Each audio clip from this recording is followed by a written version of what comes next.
কলকাতা লিগের প্রথম ম্যাচে 7-1 গোলে জয়। দলের ফুটবলার সায়ন বন্দ্যোপাধ্যায়কে ঘিরে এখন থেকেই স্বপ্ন দেখতে শুরু করে দিয়েছেন ইস্টবেঙ্গল সমর্থকরা। বহুদিন পর ভূমিপুত্রকে ঘিরে আন্দোলিত কলকাতার ফুটবল। ক্লাবের কোচ এবং কর্তাদের দাবি, শুধু সায়ন নন, গোটা দল ভালো খেলবে।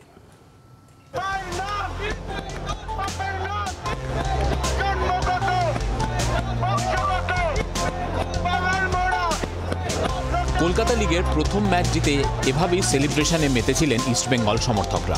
তবে সবার নজর ছিল একজন ফুটবলারের ওপর। সে হলেন ইস্টবেঙ্গলের সায়ন বন্দ্যোপাধ্যায়। টালিগঞ্জ অগ্রগামী ম্যাচে সেরা ফুটবলার নির্বাচিত হয়েছিলেন সায়ন। মাঠ থেকে বেরোনোর সময় গ্যালারি থেকে তখন শুধু সায়ন সায়ন বলে গলা ফাটাচ্ছেন সমর্থকরা। সায়নও হাত নেড়ে দর্শকদের ধন্যবাদ জানালেন।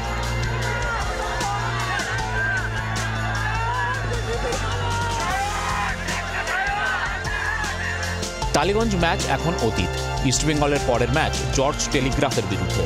এখন সেই ম্যাচেই মনোনিবেশ করতে চান ইস্টবেঙ্গল কোচ। 7 गोल के जीत की हमारा मोटिव नहीं है, फिर भी हम लोग focus on next match. Each match में आपको पहले बोला, each match very important. Calcutta league बहुत टफ है, सभी बड़ा बड़ा टीम का साथ, ईस्ट बंगाल, मोहन बगान, मोहम्मदन का साथ कोई टीम आएगा वो लोग अपना जान दे देगा, तो हम लोग को उसको ऊपर खेलना पड़ेगा। খুব শীঘ্রই ইস্টবেঙ্গলের অনুশীলনে যোগ দিতে চলেছেন প্রধান coach Carles Cuadrat. Bureau report, Zee 24 ঘন্টা। বাংলার আওয়াজ, বাঙালির আবেগ, জি 24 ঘন্টা।